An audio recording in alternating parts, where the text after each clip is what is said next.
Mamá, no deberías haber venido. Solo te invitamos por lástima, me dijo mi hijo en su boda. Yo solo sonreí, porque ya lo sabía de antemano. Hice una seña al organizador, y un video comenzó a reproducirse en la pantalla. La boda se vino abajo. Si estás viendo este video, dale me gusta, suscríbete al canal y cuéntame desde dónde estás escuchando esta historia. Dejemos juntos un mensaje de bendición en los comentarios, para que quien lo lea sienta que Dios toca su corazón. Soy Isabel Morales. Tengo 66 años. Soy viuda y trabajé como enfermera en el turno nocturno de un hospital público. Mi hijo se llama Álvaro. Hoy se casa, y yo he venido para darle mi bendición. Solo eso me repetí a mí misma mientras lo veía al fondo del salón, con el traje perfectamente entallado, la corbata color vino tinto, los hombros rectos y el mentón en alto. Me vio. Su sonrisa apareció por cortesía y se desvaneció enseguida. Álvaro me dejó a una distancia de un brazo, sin acercarse a abrazarme. A su alrededor estaban sus amigos, todos con trajes idénticos, copas de champaña que chocaban suavemente. Alguien preguntó en voz baja, ¿es tu mamá? Álvaro asintió, evitando mi mirada. Lucía Ortega, la novia de mi hijo, apareció entonces, vestido blanco de encaje, sin una sola arruga. Lucía pasó junto a mí, como si la futura suegra no existiera. A su lado venía su madre, con el cabello recogido en un moño alto y un collar de perlas grandes en el cuello. Me habló con voz suave pero con filo. «Qué valiente, señora. Venir a un lugar tan elegante. Debe de ser la primera vez, ¿verdad?» Su mano descansaba en el brazo de su hija, en un gesto de desprecio. Guardé silencio, sin responder a la burla, porque sabía que pronto ya no podrían reírse. La recepción comenzó. El cuarteto de cuerdas tocaba algo suave. Los meseros servían vino. En el escenario, el maestro de ceremonias tomaba el micrófono, soltando chistes sin gracia, y los invitados reían lo justo. Busqué a Álvaro entre la gente, siempre se distinguía por su paso sereno. Cuando el maestro de ceremonias invitó a los recién casados a decir unas palabras, Lucía entrelazó su brazo con el de mi hijo. Subieron juntos al estrado. Álvaro miró al público. Sus ojos recorrieron las mesas y se detuvieron un instante en mí. Por un segundo creí que me llamaría mamá. Solo una palabra bastaría para recordarme que aún quedaba algo de aquel niño que crié. Pero respiró hondo, acercó el micrófono y dijo, «Mamá, quizá no debiste venir. Te invitamos solo por lástima». La música se detuvo, como si alguien hubiera cortado el hilo. Una copa se quedó suspendida en la mano de un invitado, el vino temblando al borde. Alguien carraspeó. En la mesa principal, la madre de Lucía acomodó su chal. Lucía inclinó la cabeza, su sonrisa se afinó un poco, y sus ojos se movieron rápido hacia mí, esperando mi reacción. Varias cabezas giraron hacia la mesa junto a la columna. Escuché una risita lejana. Por un instante breve, ya no oí nada. Todos los sonidos se fundieron en un solo murmullo espeso, como una gasa empapada en sangre. Traté de serenarme ante el golpe que mi hijo acababa de darme, porque aún me quedaba algo por hacer. Me puse de pie. La silla rozó el suelo con un chirrido leve, suficiente para que los de la mesa contigua voltearan. No miré a Lucía, tampoco a Álvaro. Asentí hacia el maestro de ceremonias. Luego busqué con la vista a Carmen, la organizadora del evento, que estaba junto a la consola de sonido. Ella atrapó mi mirada y asintió. El dolor llegó rápido, como una cortada en la piel. Escuché mi propia voz, clara y firme. «Gracias, hijo, por tu compasión. Tengo un regalo de bodas para ustedes». Lucía sonrió, esta vez con un dejo de cansancio. «¿Va a decir algo más, señora?» Alguien se movió en su asiento, inclinándose para escuchar mejor. No le respondí. Levanté ligeramente la mano derecha, señal para Carmen. Ella hizo exactamente lo que habíamos acordado, ni un segundo antes, ni un segundo después. Las luces bajaron un tono. La pared detrás del escenario se volvió una superficie negra como el carbón. El murmullo se apagó. Algunos invitados dejaron las copas sobre la mesa. En el estrado, Álvaro miró al maestro de ceremonias, luego a mí. Una arruga se formó entre sus cejas. Yo seguí de pie, sin apartar la vista. Sabía que ese momento era una frontera. Antes, ellos pensaban que me quedaría quieta, cabizbaja, y saldría por la puerta lateral. Después, todo sería distinto. La pantalla se encendió con una imagen apacible, Lucía y yo de pie junto a Álvaro en el bosque de Chapultepec, con los abrigos medio abiertos, la luz del sol filtrándose entre las ramas. En la esquina izquierda aparecía una frase en letras blancas: comprender a quien eliges. La música de fondo era lenta. Las cuerdas se extendían en una línea suave. La sala exhaló un respiro. Algunos aplausos dispersos sonaron aquí y allá. Escuché el roce de las sillas. Quizá creyeron que iba a proyectar un video familiar para disculparme. Lucía se acercó más a mi hijo, sus dedos entrelazados con fuerza. Yo miré a Carmen. Ella tocó apenas la consola de sonido, ajustando el volumen justo para que aún se oyera el respirar del público. La imagen cambió de golpe. Otra fotografía apareció. Lucía en un bar de Roma Norte, bajo una luz amarilla, con la mano sobre el cuello de un hombre mayor. Ella sonreía, los labios casi rozando los de él. En la esquina de la foto, un número diminuto mostraba la fecha exacta en que fue tomada. Coincidía con los días en que Álvaro estaba de viaje de trabajo en Monterrey. Lo sabía porque el calendario de reuniones de la empresa era público. Un murmullo recorrió la sala, sillas que se movían, miradas que buscaban confirmación. Alguien del frente se volvió a verme, como esperando que me temblaran las manos. Pero no temblé. Me había preparado demasiado tiempo para este momento. La siguiente foto ampliaba el borde de la mesa, mostrando una pequeña marca en el anillo de Lucía, un detalle diminuto pero inconfundible. La madre de Lucía aspiró con fuerza, enderezó la espalda. En su mirada se encendió una chispa que se apagó enseguida. La segunda escena era un video corto grabado frente al vestíbulo de un hotel en la zona hotelera de Cancún. La cámara estaba colocada a la distancia, sin invadir. El encuadre mostraba el techo y la puerta giratoria. Lucía entraba acompañada de otro hombre, no el de antes. En la pantalla apareció una fotografía de una factura impresa, encontrada en un basurero público cerca del hotel. El nombre del huésped decía L. Ortega, y el correo de la reservación no coincidía con el que ella usaba habitualmente. Las voces se multiplicaron. ¿Un correo secreto? ¿De quién es? Carmen mantuvo el volumen bajo. Aún así, alcancé a oír el sonido de alguien tragando saliva. Una serie de mensajes apareció sobre un fondo negro con letras blancas, sin necesidad de explicación. Después de la boda la posición será estable. El resto será fácil de arreglar. Debajo, una captura de pantalla mostraba una transferencia bancaria para comprar un collar costoso. El remitente, Ernesto Valcárcel. Una silla se arrastró con fuerza, seguida de un shah apurado. En el escenario, Lucía giró la cabeza. Su sonrisa se había desvanecido. Álvaro miraba fijamente los números, como si pudieran transformarse en otra cosa. La siguiente diapositiva era breve, con letras grandes. Accionista anónimo. Persona que aporta capital sin mostrarse públicamente, pero aún puede influir en un proyecto mediante voto o conexiones. El logo de la empresa de Álvaro apareció, y una línea fina lo unía al nombre Ernesto Valcárcel, marcado en gris. No mostré ningún documento confidencial, solo imágenes tomadas de un video público de una conferencia del año anterior, donde un gafete apareció por casualidad, suficiente para trazar la línea. Luego sonó una grabación de voz corta. La voz de Lucía, inconfundible. Él es fácil de manipular. La tarjeta de presentación y la boda son la fachada. Lo importante, lo manejo yo. Algunos se detuvieron en seco. Otros se cubrieron la boca.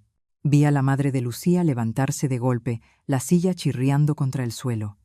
«Apágalo ahora», gritó, girando hacia la mesa de sonido. Lucía bajó corriendo del estrado, el vestido arrastrándose sobre la alfombra, la mirada en llamas. Un guardia se interpuso, firme, sin violencia pero inamovible. «Déjenme pasar», exigió ella. Nadie la tocó, pero la línea humana ya estaba formada.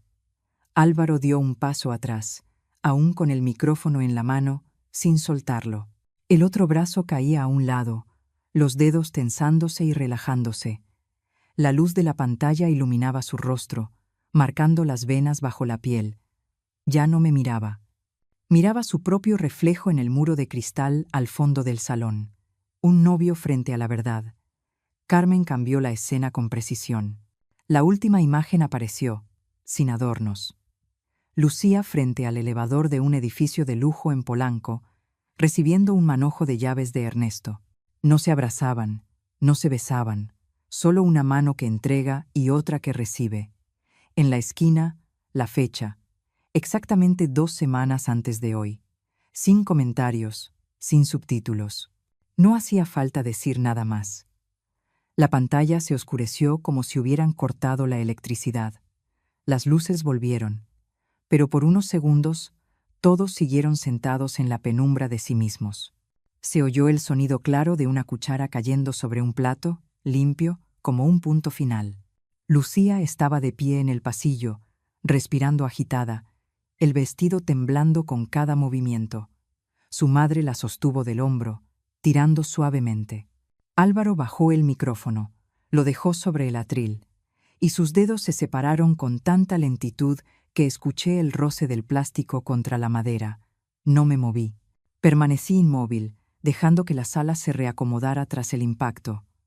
Dentro de mí se abrió un espacio tranquilo pequeño, apenas suficiente para un pensamiento. Todos lo vieron. El resto ya no me pertenece. Los primeros 3 segundos fueron de un silencio absoluto, como si alguien hubiera vaciado el aire de la habitación. Vi los ojos de Álvaro pasar sobre mí, sobre Lucía, sobre los rostros que esperaban una última palabra. Su mano apretó el anillo hasta blanquear los nudillos. Luego colocó el micrófono sobre la mesa, con un gesto firme, y se quitó el anillo del dedo. El metal golpeó el vidrio del altar con un sonido seco, tan frío que me estremecí. «La ceremonia ha terminado», dijo con voz medida, como quien anuncia la hora sin añadir nada más. El maestro de ceremonias se quedó inmóvil, mirando hacia el fondo del escenario. Algunos músicos bajaron los arcos, las cuerdas quedaron en silencio. En una esquina, un empleado del hotel sostenía el teléfono contra el oído, murmurando por la línea interna. Lucía corrió hacia Álvaro, aferrando su mano. «Escúchame, puedo explicarlo», su voz se quebró. Él retiró la mano, no con violencia, pero sí con claridad. Lucía giró hacia mí, con los ojos duros. «Usted está celosa». Su madre tiró del vestido de novia, la arrastró hacia una zona de sombra, temiendo las cámaras que ya se alzaban desde varios teléfonos. «Cállate», le susurró entre dientes, sin dejar de lanzarme una mirada que parecía querer atravesarme. Los invitados empezaron a dispersarse. Algunos chasquearon la lengua. «Pobrecita». Otros dijeron, «Se lo merece». Y alguien comenzó a contar una historia parecida ocurrida en otro lugar. En la tercera fila, un hombre sacó el celular, retrocedió el video grabado, acercó la pantalla como si temiera perderse un detalle. Las sillas se movían, los tacones raspaban la alfombra. Un guardia se acercó por detrás y dijo en voz baja, «Por aquí, señora». Asentí, dejándolos avanzar para abrirme paso. No quería quedarme un minuto más. No por miedo, sino porque mi parte ya había terminado. El pasillo se estrechó cuando la puerta del salón se cerró detrás de mí. Pasé frente a un espejo enmarcado en oro y vi mi rostro más pálido que de costumbre, pero los ojos seguían firmes. La espalda recta. Carmen me esperaba en la esquina, con una carpeta negra en los brazos. Me entregó una memoria USB, usando ambas manos. «Todo está tal como pidió», susurró. «Gracias». «Lo hiciste muy bien», respondí. Deslicé el USB en el bolsillo interno del abrigo y abotoné. El sonido de los pasos de los guardias rebotaba en el piso de mármol, constante, como un metrónomo. Al llegar al vestíbulo, la luz era distinta, brillante, fría, plana. En la entrada del hotel ya había gente esperando. No eran reporteros de prensa, sino independientes, con teléfonos y micrófonos pequeños, listos para transmitir en vivo. Se amontonaron, formando un círculo a mi alrededor. ¿Usted inventó todo eso? ¿Pagó a un actor para fingir ser ese hombre? ¿Tiene algo que decirle a la familia de la novia? Los miré de pasada, sin detenerme. Los guardias abrieron un espacio suficiente para dejarme pasar. El taxi que había pedido con anticipación llegó justo a tiempo, con el letrero del techo iluminado en azul. Subí, cerré la puerta. El bullicio del vestíbulo se volvió un murmullo espeso detrás del cristal. El chofer preguntó a dónde ir. Le di una dirección corta. El auto arrancó. A través del vidrio, los árboles parecían trazos oscuros, y las luces amarillas de la calle se estiraban y encogían sobre el pavimento húmedo. En la pantalla del taxi, vi mis propias imágenes. Los videos ya estaban en las redes, con titulares vibrantes. Boda hecha pedazos en Ciudad de México, la novia desenmascarada. Los comentarios corrían sin fin, como un río negro. No los abrí. Ya lo sabía. Cuando la verdad sale de una habitación, camina sola. El viento se colaba por la rendija de la ventana, mezclando el olor húmedo de la noche con el perfume caro que aún quedaba en mi cabello. Me recosté y respiré hondo. La mitad está hecha, me dije. Falta la otra mitad. Mi hijo. La frase se quedó en mi mente como una piedra tibia. Sin importar cuánto grite el mundo allá afuera, aún tengo algo que hacer. Encontrar el camino de regreso entre Álvaro y yo, por corto o largo que sea. El teléfono vibró en el bolsillo del abrigo. Un mensaje de un número desconocido. Va a pagar por esto. Sin nombre, sin firma, solo una línea helada. Lo miré unos segundos y lo borré. El chofer me observó por el retrovisor. «¿Está bien, señora?» Asentí. «Estoy bien». Me oí decirlo y supe que era solo una mitad de la verdad. La otra mitad aún no tenía nombre. Quizá cansancio. Quizá ese dolor punzante que va del pecho hasta la muñeca. Llegué a mi departamento en Toluca cuando el reloj acababa de pasar las 10. La puerta de madera, con la pintura descascarada, crujió con un sonido seco. El olor a jabón del pasillo se mezclaba con la humedad de las paredes viejas. Me senté en la silla de la sala y de pronto rompí a llorar. Lloré por todos los años que había tenido que soportar en silencio. A los 35 años, sostuve a mi hijo frente a la puerta de una funeraria. Álvaro tenía apenas 5. Me rodeaba el cuello con sus brazos, aún con las rodillas manchadas de arena del parque.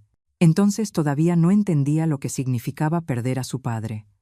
Firmé un papel con la mano temblando, como si recién aprendiera a escribir. Al salir, miré a mi hijo y supe que debía vivir de otra manera. Al día siguiente pedí el turno nocturno en el hospital.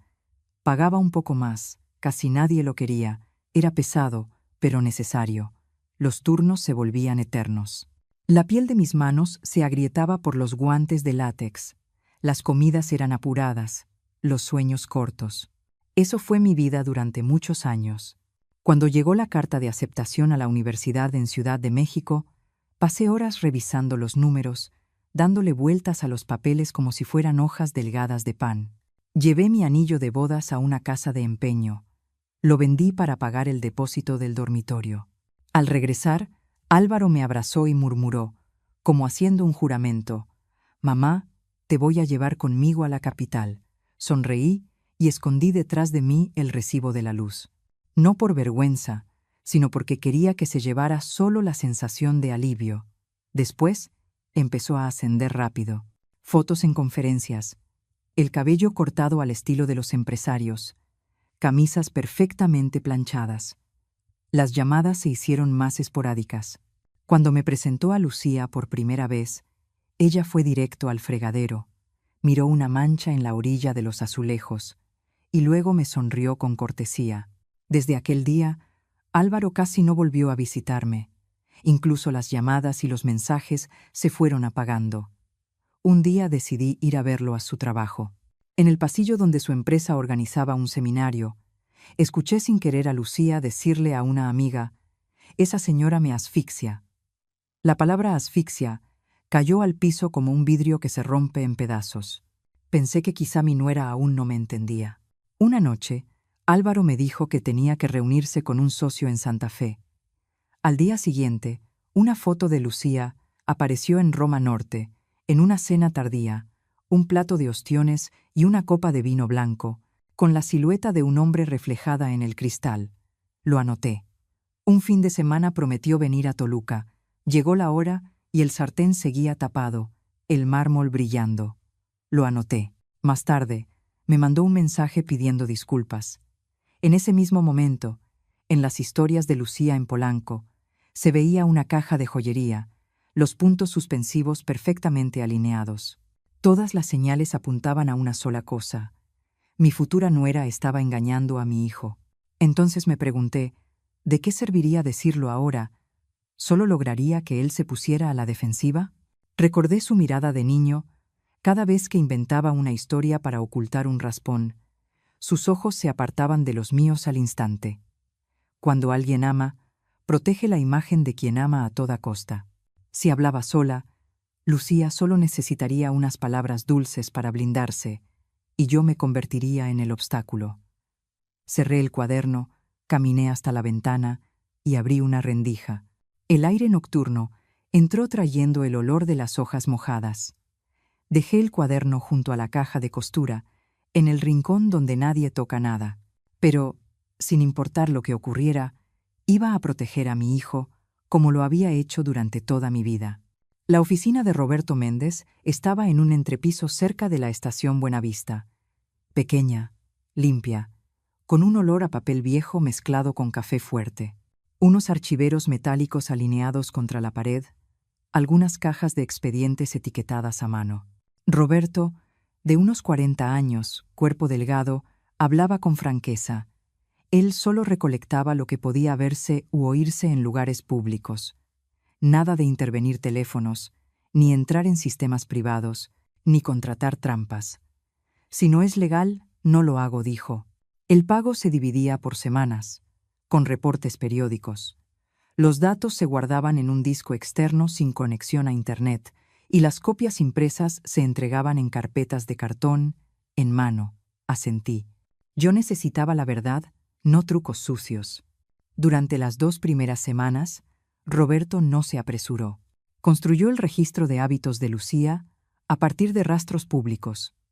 Fotos en redes con perfil abierto, historias donde sus amigos la etiquetaban, citas al salón de belleza antes de cada viaje, el hábito de registrarse en un café de la Roma Norte. No hace falta hackear, dijo Roberto. Ellos mismos dejan el camino marcado. Visitó los lugares que Lucía frecuentaba. Un restaurante italiano en Roma, un club de pilates en Condesa, una peluquería en Polanco. Todas las notas eran simples. Horarios, facturas disponibles al público, letreros fotografiados desde la acera. En la tercera semana, recibí la primera carpeta. Dentro había una serie de fotos de Lucía en un bar de Roma Norte, bajo una luz amarilla húmeda. Su mano descansaba en el cuello de un hombre mayor. En la esquina de la foto aparecía una cifra pequeña, el sello automático de tiempo de la cámara, coincidiendo exactamente con el día en que Álvaro había dicho: «Voy a reunirme con un cliente en Santa Fe». Roberto añadió una copia de una factura de cena, obtenida legalmente del restaurante, solo el total y la hora, sin el nombre de la tarjeta, pero suficiente para demostrar su presencia. «Todo debe colocarse sobre la mesa», así dijo, empujando la foto al centro y golpeando suavemente la hora con una regla. Tragué saliva y respondí con voz firme: «Continúa». Las semanas siguientes, las pruebas siguieron llegando con regularidad, aumentando el peso de lo que la futura esposa de mi hijo había hecho mal. Solo pregunté: «¿Con esto basta?». Roberto respondió: «Basta para trazar una línea recta, día, hora, lugar, cada punto con su foto o video correspondiente». Extendió una hoja grande sobre la mesa y dibujó una línea de tiempo. Roma Norte, cena, factura, hotel boutique, foto del guardia, Cancún, video del vestíbulo, ticket de estacionamiento, recibo tirado en la basura, Polanco, elevador, vitrina, tarjeta con las iniciales EV y una flecha delgada que conectaba con la empresa de Álvaro, anotando: «Accionista anónimo». Le pedí que me explicara dos cosas por si tenía que hablar de ello: el sello de tiempo, que era el número automático grabado por la cámara, y la verificación del lugar, basada en letreros, facturas o referencias arquitectónicas visibles en la imagen. No especulamos, dijo Roberto, solo ordenamos lo que es real. Esa noche, al llegar a casa, escribí una carta para Álvaro. Pensaba contarle todo, mostrarle la línea de tiempo, citarlo en un café tranquilo. Cuando terminé, la releí y la rompí. En mi cabeza resonó una frase: lo negará, por amor ciego. Y entonces entendí otro miedo más profundo. Si lo decía a solas, Lucía voltearía la historia, me haría pasar por una madre delirante, y mi hijo se alejaría de mí para siempre. Me quedé sentada hasta que me dolió la espalda, luego me levanté a servir agua. La mano me tembló un poco, dejé el vaso sobre la mesa y respiré hondo. Ya tenía otro plan, más sólido, imposible de refutar. Llamé a Carmen, quien había organizado eventos para el hospital y ahora trabajaba en un gran hotel. Le expliqué que necesitaba proyectar un video en un momento preciso, con mi señal. El archivo debía entregarse en mano, sin correo electrónico. Entendido, dijo, con voz corta. Acordamos la fecha, la hora del ensayo previo a la recepción. Revisamos pantalla, sonido y luz. Le entregué el USB. Le pedí no copiarlo al servidor, solo conectarlo directamente, ejecutarlo y retirarlo después. Si no hago la señal, el video no existe. Si asiento, lo reproduces. Carmen asintió, mirándome fijo. 2 días antes de la boda, preparé la salida. Contraté un taxi que esperaría junto al hotel. Pagué por adelantado una parte y avisé la hora estimada. En mi bolso llevaba efectivo suficiente, documentos básicos. Aparte del USB, nada sensible. Llamé a Elena, en Toluca. Si no regreso esta noche, llámame en la mañana. Si no contesto, avísale al guardia del edificio. Elena guardó silencio un momento, y luego dijo: cuídate mucho. Después de lo ocurrido en la boda, escuché que en la oficina de Álvaro reinaba un silencio inusual. Los compañeros evitaban mirarlo en el elevador. Las reuniones se acortaban sin motivo aparente. El jefe de área lo llamó a su despacho de vidrio y le sugirió tomarse unos días para aliviar la presión. No pregunté nada, pero un viejo amigo suyo me escribió un mensaje breve. En la empresa, todos hablan demasiado. En las redes sociales, los fragmentos del video se repetían sin descanso. Una cuenta anónima escribió: la suegra tendió una trampa, casó a la novia por envidia. No los abrí, pero Carmen me avisó. El video ya fue recortado en varias versiones, señora. Solo respondí: ya lo sé. En Toluca, los vecinos me miraban más de lo habitual. En el supermercado, alguien susurró: esa es ella. Caminé despacio, elegí el pan, pagué, saludé como siempre. Por la noche, dejé el teléfono boca abajo, sin leer los mensajes desconocidos.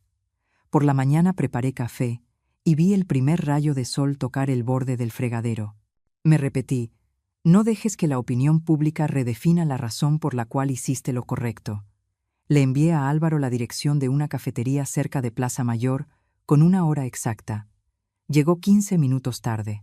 Estaba visiblemente más delgado, con ojeras oscuras y la camisa abotonada de forma incorrecta. Me levanté para saludarlo. Él solo asintió, sin abrazarme. Nos sentamos frente a frente. El vapor de 2 tazas de café se elevaba en una neblina tenue entre nosotros. Habló primero, con voz seca. Me he convertido en el hazmerreír de la ciudad. Sostuve su mirada. Sé que estás herido, le dije, pero yo vi cosas que tú no querías ver. Sonrió de medio lado. Contrataste a alguien para espiar a mi prometida. Asentí. Gasté casi todos mis ahorros. No me permití suposiciones. Necesitaba pruebas para protegerte de un matrimonio falso y del riesgo que eso significaba para tu carrera. Sus manos se cerraron en un puño. ¿Por qué no me lo dijiste a solas? Respiré hondo. Porque si lo hacía, habrías defendido a Lucía y me habrías dado la espalda. Lo has hecho antes, solo que de maneras menos evidentes. Álvaro guardó silencio. Del otro lado del salón, una cuchara chocó suavemente contra una taza. Las pruebas son reales, dijo al fin. Despacio, pero la forma en que lo hiciste. Me salvaste, pero también me destrozaste. Puse la mano sobre la mesa, sin tocar la suya. La distancia entre ambas era tan delgada como una hoja de papel. Él no se movió. Retiré la mano, tomé la taza. Lo sé, dije. Si hubiera existido una forma más justa y menos dolorosa, la habría elegido. Pero con Lucía, todos los caminos amables terminaban en un muro. Miró por la ventana. Afuera, unas aves cruzaban los tejados. Ya pedí un permiso, dijo. El jefe me pidió desaparecer un tiempo. Asentí. Bien. Descansa. ¿Descansar cómo? Si cada vez que abro el teléfono hay desconocidos decidiendo quién soy. Guardé silencio. No hay frase capaz de silenciar esas voces. Solo le dije, apaga el teléfono unos días. Haz ejercicio. Come caliente. Duerme bien. Las cosas pequeñas ayudan a pasar el día. Él esbozó una sonrisa amarga. Siempre con tus recetas, mamá. Pero nunca preguntas si realmente las necesito. Nos quedamos unos minutos más sin hablar. Cuando el mesero trajo la cuenta, la tomé yo. Álvaro la sujetó un segundo antes de soltarla. Se levantó primero. Necesito estar solo. Está bien, respondí. Se detuvo en la puerta, pero no volteó. Pagué por los dos, guardé la cartera y me quedé hasta que el café se enfrió por completo. La luz amarilla de la pared se expandía en un halo difuso. Me levanté cuando empezó a lloviznar. En la calle, el agua formaba una película delgada sobre los adoquines. Me cubrí con el pañuelo y caminé despacio por la plaza. Con cada paso, me pregunté si existía un camino menos cruel. Recordé las veces que intenté ser más suave y me apartaron. Recordé los ojos de mi hijo cuando escuchaba a Lucía. Recordé las arrugas nuevas en su frente. La respuesta no era completa, pero una parte sí era clara.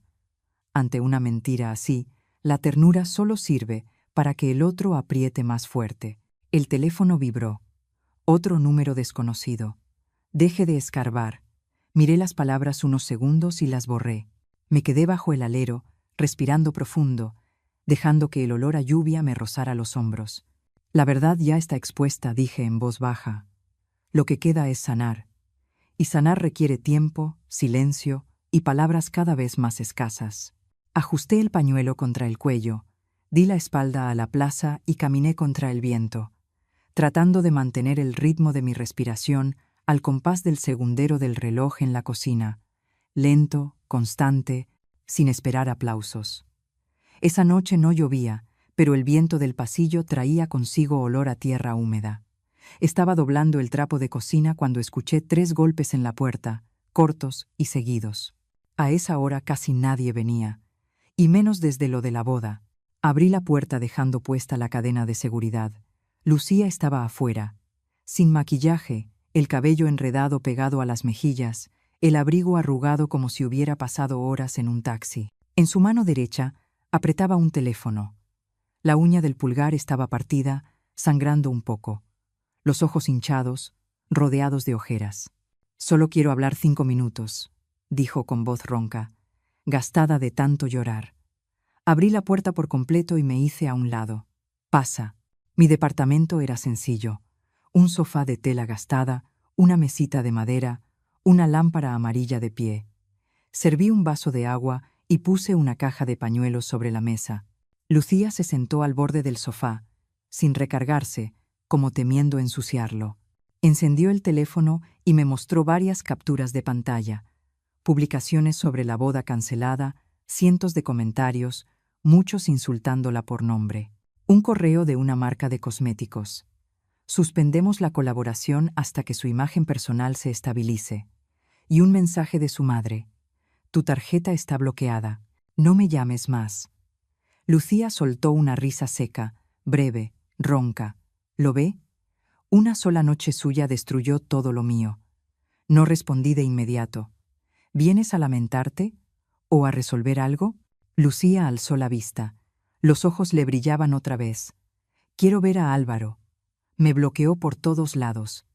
Solo pídale que me escuche. Una vez. Una palabra suya basta. ¿Amas a Álvaro? Pregunté. Evitó mi mirada. Giró el teléfono entre los dedos. Después de unos segundos exhaló.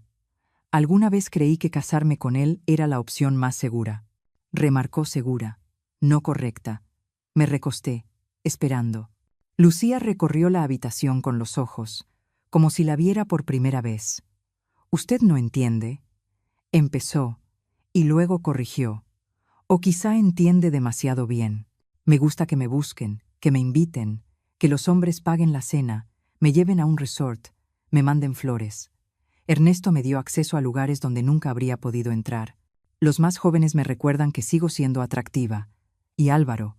Se detuvo, tomó un pañuelo, secó las lágrimas. «Con él tengo un nombre respetable, un apellido de buena familia, una boda, fotos en las revistas del sector». «¿Y el amor?», pregunté. Lucía se encogió de hombros, exhausta. «El amor no paga las cuentas». Había escuchado suficiente. «Tú necesitas poder, no amor», dije. Ella me miró, parpadeó, luego asintió sin negarlo. «Sí, necesito poder. No nací con él, tengo que conseguirlo. Los hombres allá afuera lo tienen solo por ser hombres. Yo debo ganármelo. Si me detengo un poco, me reemplazan por alguien más joven». Se inclinó hacia mí, bajando la voz. «Dígale a Álvaro que voy a dejar a Ernesto. Romperé con los demás. Volveré con él. Lo haré feliz». Negué despacio. «No puedo apostar la vida de mi hijo a tus promesas. Prometes porque ahora estás perdiendo. Cuando recuperes, olvidarás». Lucía arrugó el pañuelo entre las manos. «¿Cree que es mejor que yo?», escupió. «Usted también está obsesionada con el control. Quiere tenerlo cerca, no soporta que tenga una esposa joven, del círculo alto». «Tal vez lo creas», respondí tranquila. «La diferencia es que yo no me acuesto con varios hombres mientras juro amar a uno». La frase la hirió. Lucía se incorporó a medias, el rostro encendido, las lágrimas de nuevo. «Álvaro nunca te perdonará», dijo entre dientes. «Solo sabes destruir. Destruiste mi vida, y también la de tu hijo». La miré sin apartar los ojos. Si pudiera repetirlo, elegiría lo mismo. Prefiero que mi hijo me odie un tiempo, a que viva ciego toda la vida. Lucía permaneció un momento de pie, respirando con dificultad. Luego tomó su bolso y fue hacia la puerta. La abrí. El pasillo dejó entrar una corriente de aire frío. El taconeo de sus zapatos se fue apagando en las escaleras. Cerré la puerta. La habitación volvió a quedar en silencio. Solo se oía el tic-tac del reloj. Me senté en el lugar donde ella había estado y, sin pensarlo, acaricié el callo en la base del pulgar, el callo de tantos años usando guantes, limpiando pacientes. Mi mirada se detuvo en una foto de Álvaro de niño, abrazando un barquito de madera, la sonrisa abierta, los ojos llenos de luz. «La bondad, a veces, necesita dientes», le dije en voz baja al niño de la foto. El teléfono vibró. Era un mensaje de Carmen. «Señora, el equipo de seguridad del hotel dice que alguien pidió una copia del video de esa noche. Lo rechazamos». Escribí: «No entreguen nada, mantengan todo como acordamos». «Sí, señora». Dejé el teléfono sobre la mesa. El hilo tenso entre yo y quienes estaban al otro lado de la pantalla seguía sin romperse, pero sabía que había atado el extremo correcto. La parte más importante ya estaba en manos de quienes debían verla. Lo demás era el precio a pagar. Ernesto Valcárcel era un empresario mexicano que vivía y trabajaba en Madrid.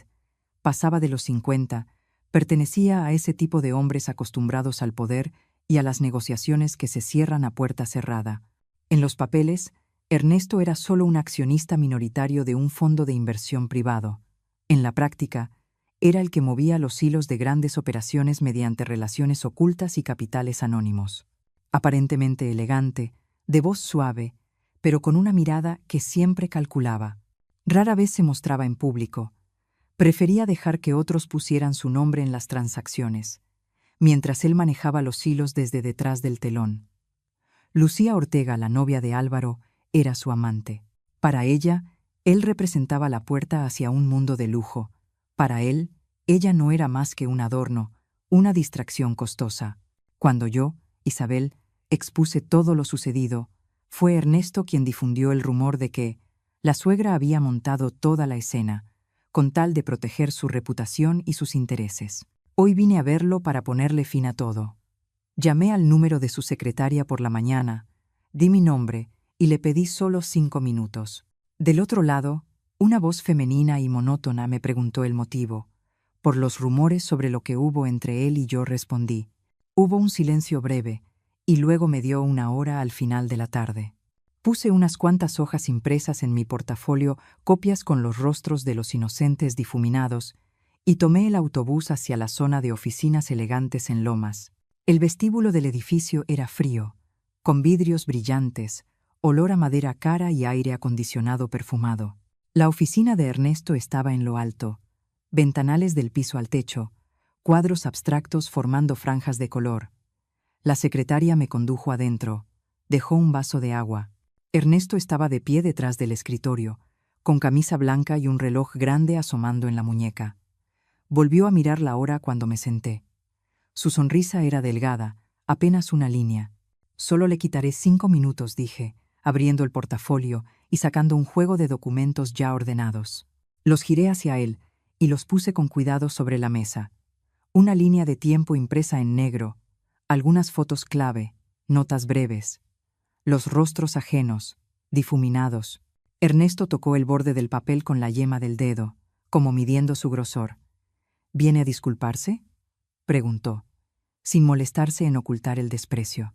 Vine a cerrar el ruido que gira en torno a mi nombre, respondí. Usted permitió que corriera el rumor de que yo monté todo. No quiero prolongar esto. Él soltó una sonrisa seca. En este mundo, todos montan algo. No necesito que me crea, dije mirándolo directo. Necesito que se detenga.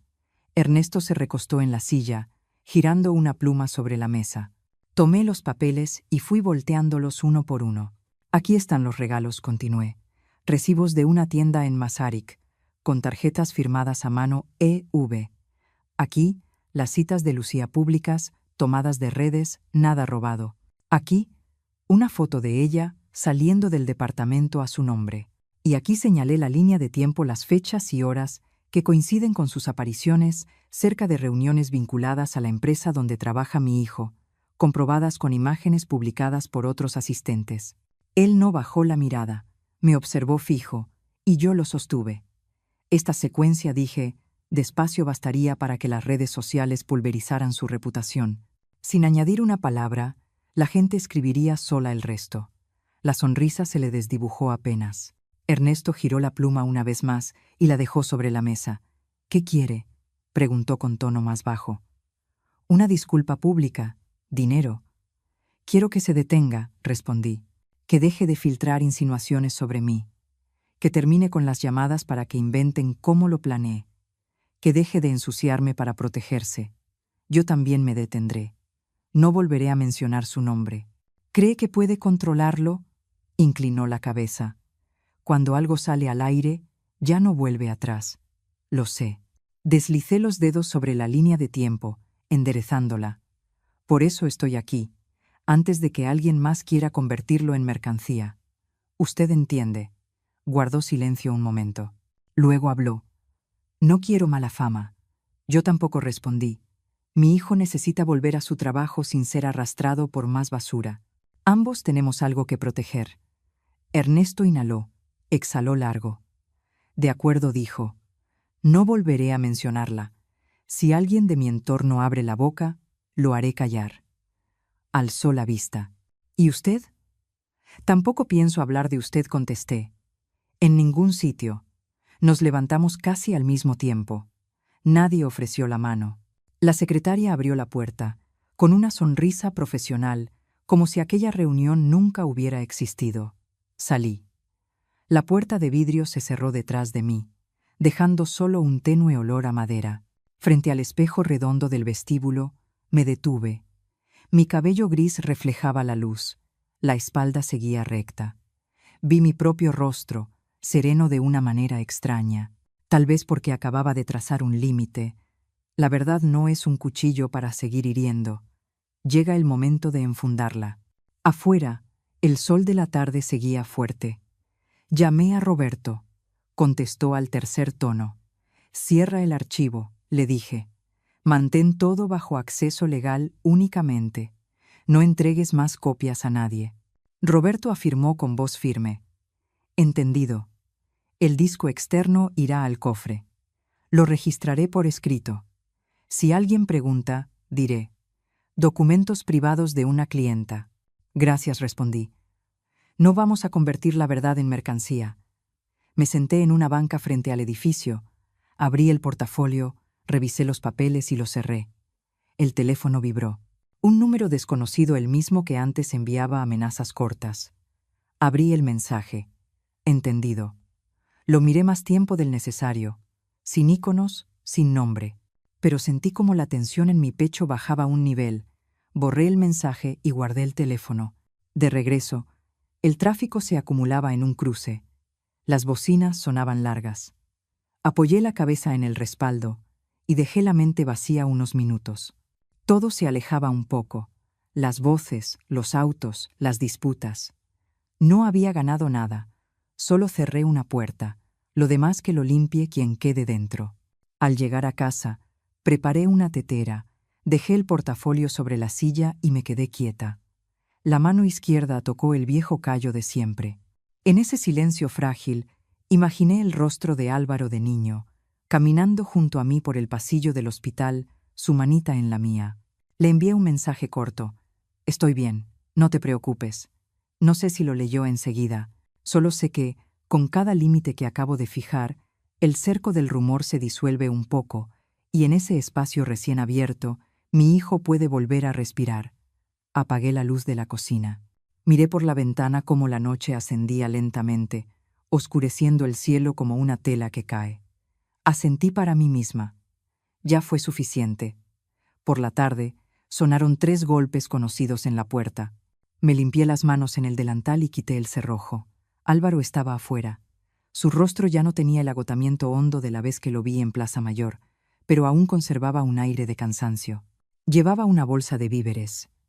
Verduras, un poco de carne, un manojo de perejil asomando por la abertura. Solo dije, entra, sin preguntas, sin reproches. En la cocina, la olla de sopa burbujeaba despacio. Serví 2 platos. Añadí un par de rebanadas de pan recién horneado. El sonido de las cucharas golpeando el borde era leve. El vapor empañaba el cristal de la ventana. Comimos sin hablar mucho, dejando que el corazón y la cabeza bajaran de ritmo. De vez en cuando, el ruido de una carreta en el pasillo cruzaba, luego volvía el silencio. Álvaro fue el primero en dejar la cuchara. Vi a Lucía por última vez, dijo, mirando el borde del plato, evitando mis ojos. Me dijo que casarse conmigo era la opción más segura. Repetía frases que parecían ensayadas. Ni una sola palabra que sangrara. Hizo una pausa, tragó en seco. Me da vergüenza, mamá. Dejé que otros definieran quién eras tú, según la luz de ellos. Me avergoncé del lugar donde crecí, de tu cocina. Confundí lo que debía enorgullecerme con lo que debía ocultar. No interrumpí. Lo dejé hablar, como se deja reposar la masa antes del horno. Cuando el silencio se alargó lo suficiente, respondí. Si volviera a ese momento, elegiría la verdad otra vez, pero habría intentado suavizar la forma de decirla. Perdóname por haberte hecho pasar vergüenza en público. Hablaba despacio, cuidando que cada palabra cayera en su sitio. No me disculpo por la verdad, sino por la manera en que cayó. Álvaro levantó la mirada. Entiendo por qué lo hiciste, dijo. Solo quisiera haberte escuchado antes. Sonrió con tristeza. Pensé que yo marcaba el ritmo, pero eras tú la única que nunca lo cambió.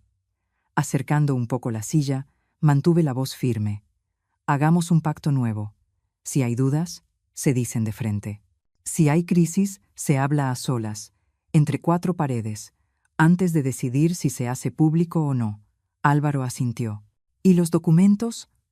Guárdalos en un lugar seguro. No quiero que puedan convertirse en mercancía. Ya le pedí a Roberto que cerrara la caja fuerte, le respondí. Solo se abrirá por orden legal. Bien, dijo él, como si respirara más libre.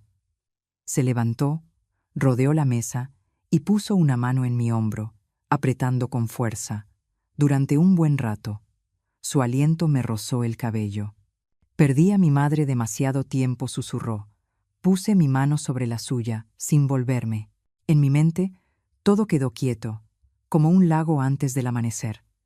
Al terminar, él lavó los platos y yo limpié la mesa. Nadie dio instrucciones, pero los movimientos coincidieron, igual que cuando era niño. Entonces yo lavaba y él enjuagaba. Hoy, al revés, pero el sonido del agua seguía marcando el mismo compás. Después tomó el teléfono. Voy a llamar al jefe de área, dijo. Escuché su voz tranquila mientras pedía reincorporarse al trabajo poco a poco. Del otro lado, apenas alcancé a oír palabras sueltas, paso a paso. Priorizar la salud mental. Luego escribió un correo al departamento legal, leyéndolo en voz alta como para asegurarse. Solicito revisar posibles conflictos de interés entre accionistas, mantener la información en ámbito interno, evitar filtraciones externas. También pedí cambio de grupo. Lejos de Ernesto, añadió. Solo a distancia se puede respirar. Preparé una tetera pequeña. El té era amargo, pero dejaba un regusto limpio.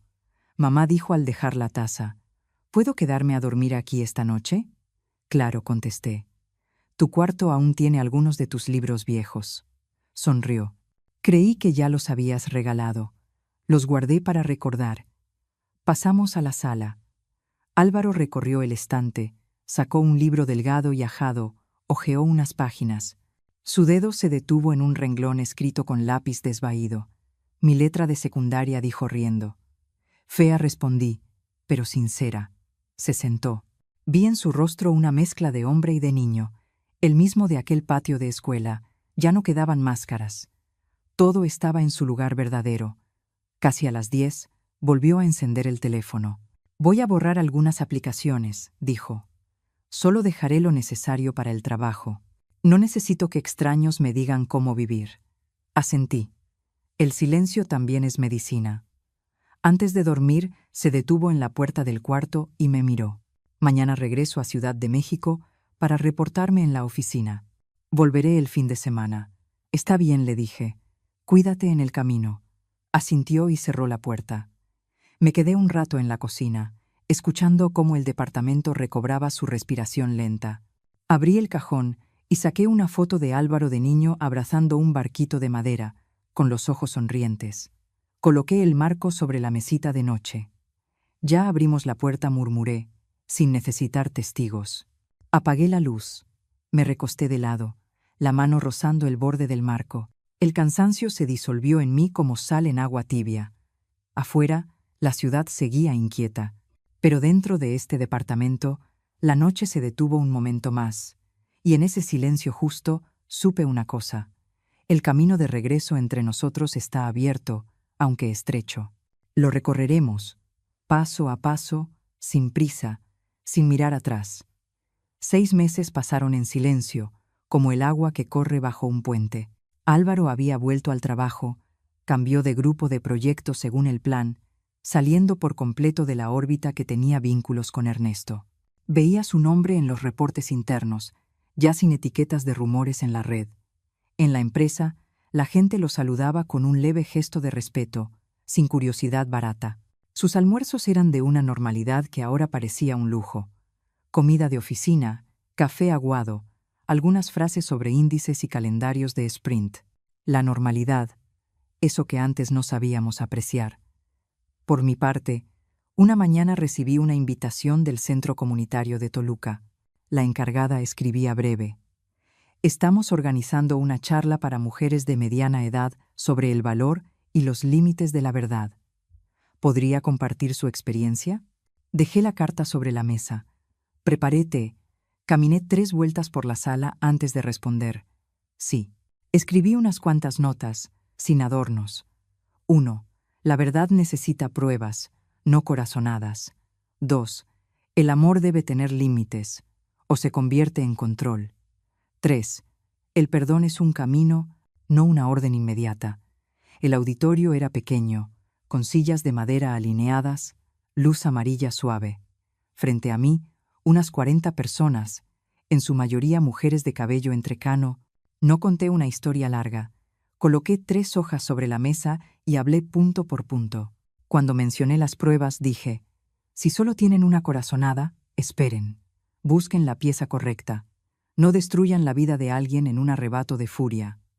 Al hablar de los límites, miré hacia la primera fila, donde una chica adolescente tomaba la mano de su madre. El amor sano abre, el amor torcido encierra. Y cuando llegué al perdón, hice una pausa más larga. Nadie tiene derecho a exigir que otro perdone. Solo tenemos derecho a soltar la cuerda que nos ata las manos. Vi algunas cabezas asentir. Escuché exhalaciones suaves desde distintos rincones. Al terminar, se acercaron una madre y su hija.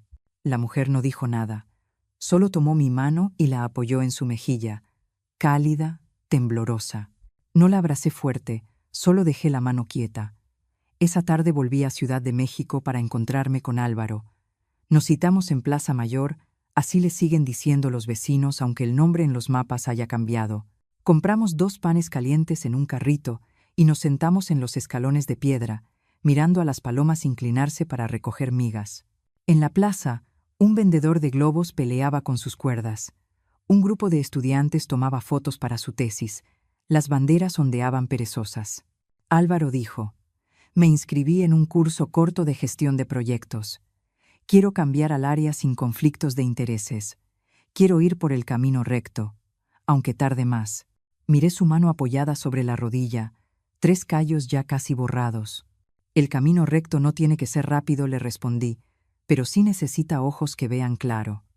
Asintió, mordió otro trozo de pan, con azúcar en los labios como cuando era niño. El teléfono vibró. Era Carmen. Señora, el hotel confirma que eliminó por completo los archivos de respaldo de la proyección. Solo queda su copia original y la de seguridad de Roberto. Giré un poco la cabeza, hablando bajo, para no romper la tarde con mi hijo. Gracias. Que no se vuelva a reproducir jamás. Entendido, contestó. Colgué, presionando los dedos entre sí, como guardando un cuchillo pequeño en su funda. El juego había terminado en su borde. El resto se lo devolvíamos a la vida cotidiana. Álvaro guardó silencio un momento. El viento en la plaza traía olor a pan dulce y a humo leve de elotes asados. Dijo: cuando algún día te presente a alguien nuevo, mamá, opina directo. No investigues, no videos. Lo miré a los ojos. Te lo prometo. La promesa salió de mi boca liviana como un papel doblado. Reímos, bajo, sin más palabras. El cielo se inclinaba. Los techos alrededor se teñían de un naranja profundo. Las aves bajaban en círculos. A lo lejos, las campanas de la iglesia marcaban la hora con calma, como si golpearan la tarde para recordar que era hora de volver. Miré de perfil a mi hijo, la mandíbula más suelta, la mirada más hacia adentro que hacia afuera. Susurré, apenas para mí. El amor verdadero no necesita mentiras. No era un discurso ni una lección moral, solo una nota mental, como las que se pegan en la cocina. Lo necesario se usa, lo demás se guarda. No dejes que se pudra. Al cruzar la calle, tomé su mano por reflejo. Él soltó una risa breve y la apretó de vuelta. Pasamos frente a una librería de viejo, donde el viento hojeaba páginas abiertas. Se detuvo mirando un libro técnico, frunciendo el ceño como calculando su futuro. No interrumpí, lo observé desde fuera, viendo la espalda que por fin le pertenecía del todo. La noche cayó rápido.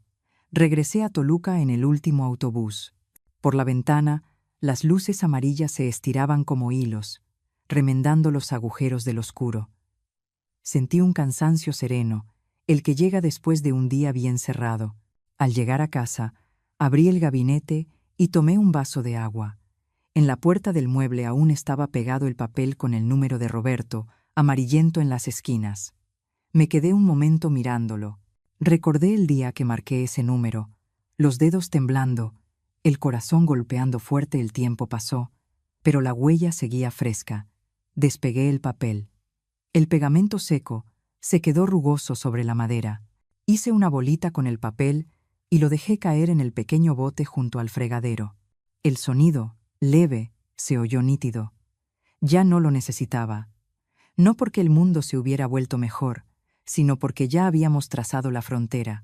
La verdad no es un arma para blandir cada vez que se duda, es una luz que solo se enciende cuando hace falta. Apagué la lámpara de la cocina. La habitación se oscureció despacio. Desde la ventana, la luz cálida del farol proyectaba un rectángulo sobre el suelo. Caminé a través de ese resplandor, vi mi sombra pasar y desvanecerse. Pensé en las mujeres de esa tarde, en el roce breve de sus manos, en los ojos que se encendían al oír una frase sencilla. Pensé en mi hijo, leyendo material para su nuevo curso, en que al amanecer saldría a correr por el parque, y en que yo hornearía un pequeño pan. La vida, cuando vuelve a su ritmo natural, no arde, solo conserva el calor. Fui al dormitorio, dejé el teléfono en la mesita y miré la foto de Álvaro de niño que seguía allí. Ya no sentía el peso en el pecho de otras noches. Me arropé y escuché los pocos autos que pasaban. La oscuridad se recogía, suave, como un chal sobre los hombros. Antes de cerrar los ojos, me dije en voz baja, «Ya basta». Y en ese basta cabían las cosas perdidas, las guardadas y las que solté. Exhalé largo, entregando el aire sobrante a la noche. En la habitación, sin aplausos ni testigos, solo la luz cálida sobre el borde del mueble quedó como un punto final sereno. El otoño del año siguiente, Toledo estaba más silencioso que de costumbre. El camino que bajaba hacia el río Tajo se cubría de hojas amarillas, y los edificios antiguos seguían reflejando sus sombras, como si el tiempo nunca hubiera pasado. Isabel se sentaba junto a la ventana, con una taza de té aún humeante. Frente a ella, un sobrecolor marfil, sin nombre de remitente. Abrió la carta. La letra, firme, de un hombre. La escuché hablar en la conferencia. No me acerqué a saludar, no había motivo. Pero cuando dijo, «La verdad no es para ganar, sino para detenerse a tiempo», comprendí que yo había perdido hace mucho. Ernesto V. Isabel dejó la carta sobre la mesa. El viento se coló por la rendija de la puerta, levantando apenas el borde del papel. No sintió odio, solo una calma extraña, como cuando uno por fin escucha la voz de quien fue su adversario, pero esta vez sin veneno. Llevó la carta al balcón y la colocó bajo una maceta de romero. «Que el viento se la quede», murmuró. Aquella tarde, Álvaro fue a visitarla. Le contó sobre su nuevo curso, sobre el proyecto recién terminado y sobre la invitación que había recibido para dirigir un programa de voluntariado que enseñaba habilidades a estudiantes de bajos recursos. Isabel lo escuchó y sonrió. «Has recuperado lo más humano de ti», dijo. Álvaro guardó silencio un instante, luego abrió su bolsa y sacó otro sobre. «Mamá, yo también tengo algo que quiero que leas». Dentro había una fotografía vieja. Álvaro a los 6 años, frente a la puerta del hospital donde Isabel trabajaba como enfermera. El niño tenía crema en la cara y sostenía una flor de margarita. Al reverso, con trazos torpes, decía, «Si mamá se cansa, yo seré doctor para curarla». Isabel soltó una risa. Ya no era una risa ahogada. «Aún puedes curar», respondió, «solo que sin medicinas». Álvaro la miró largo rato, como queriendo grabar la silueta de su madre junto a esa ventana, la mujer que le enseñó que, a veces, para proteger a alguien, uno debe cargar con la fama de ser el villano. Un mes después, Isabel recibió otra carta del centro comunitario. La invitaban a participar en un proyecto llamado Las voces de la gente común, donde mujeres narraban las decisiones que habían cambiado el rumbo de su vida. Ella pensó un momento y luego asintió. La grabación se hizo al aire libre, en un pequeño jardín con vista al río. Cuando encendieron la cámara, la entrevistadora preguntó, si pudiera dar un consejo a quienes se debaten entre la verdad y la tranquilidad, ¿qué les diría? Isabel sonrió. La paz que se construye sobre una mentira no es más que el silencio de un abismo. La verdad puede costar pérdidas, pero después nos devuelve la capacidad de mirarnos al espejo sin bajar la cabeza. La cámara se detuvo. La joven técnica, con los ojos húmedos, dijo en voz baja, «Me recordó a mi mamá». Isabel sonrió suavemente, apoyó una mano sobre su hombro y sintió algo tierno, como una disculpa tardía hacia su propia juventud. Esa noche, de regreso en casa, sacó de un cajón un cuaderno viejo el que usaba para anotar las guardias de enfermería. En la última página escribió: «La verdad no necesita que la crean, solo que tengamos el valor de vivir con ella». Debajo colocó la foto de Álvaro de niño y un boleto de tren amarillento, del viaje que tomó para asistir a aquella boda. Todo estaba completo ahora: el pasado, el remordimiento y también el valor. Afuera volvió a llover. Isabel no cerró la ventana. Dejó que el viento trajera el olor a tierra mojada dentro del cuarto. Miró hacia afuera y vio las gotas disolverse bajo la luz de las farolas. Una noche común, sin drama, sin lágrimas, pero llena de vida. Pensó que quizá esa era la verdadera recompensa de la verdad. No ofrece victorias, sino el derecho a estar en paz cuando uno mira atrás. A la mañana siguiente, el cartero volvió a detenerse frente a la pequeña casa. Notó que el romero del balcón estaba más verde, y entre sus ramas una hoja plateada volteada por el viento dejaba ver unas palabras borrosas. «Ya entendí». Nadie supo que era el final de la carta de Ernesto, pero Isabel no necesitaba leerlo. En su interior, todas las respuestas estaban en su sitio, como el río Tajo que seguía fluyendo junto a Toledo, sin ruido, constante, como un recordatorio de que el perdón no borra las heridas, pero enseña a seguir caminando con un corazón más ligero. La historia que acabas de escuchar es una obra de ficción, pero cada respiro, cada silencio en la vida de Isabel Morales refleja una verdad dolorosa. Hay heridas que no necesitan sangre. Basta una palabra para quebrar el alma. Isabel no fue una heroína. Fue solo una madre que decidió enfrentar la mentira cuando el mundo entero le aconsejaba callar.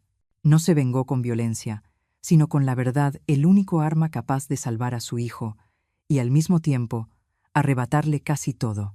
Y Álvaro, el hijo que una vez se dejó cegar por el brillo y el estatus, aprendió su lección más grande a través de la caída: que el amor y la lealtad no pueden existir sin respeto hacia quien nos dio la vida. Contamos esta historia no para reabrir heridas, sino para recordar algo esencial. La justicia, a veces, no viene de los tribunales ni de la opinión pública, sino del corazón que se atreve a sostener la verdad, aunque deba hacerlo en soledad. Si alguna vez te han llamado demasiado directa, demasiado dura o incapaz de ceder, solo porque elegiste decir lo correcto, recuerda esto: la verdad no necesita gustar, solo necesita ser respetada. Y si crees que la verdadera bondad no es debilidad, sino el valor de trazar límites, de decir, ya basta, comparte esta historia. Tal vez, allá afuera, haya una madre que necesite recordar que amar no significa soportarlo todo para siempre. Cuando salgas de este video, queremos que te lleves solo una cosa: la bendición de Dios acompaña a quienes se atreven a ponerse del lado de la verdad, saben perdonar sin dejarse herir de nuevo, y aman sin perder su dignidad. Suscríbete al canal. Aquí, cada historia es una pequeña oración para que nuestros corazones no se endurezcan con el rencor, sino que se fortalezcan con la luz de la justicia y del amor que Dios derrama sobre el mundo. Al final del video, te invitamos a ver 2 historias más, sobre personas que salieron de la oscuridad, llevando consigo la luz del valor y una fe que nunca se apaga.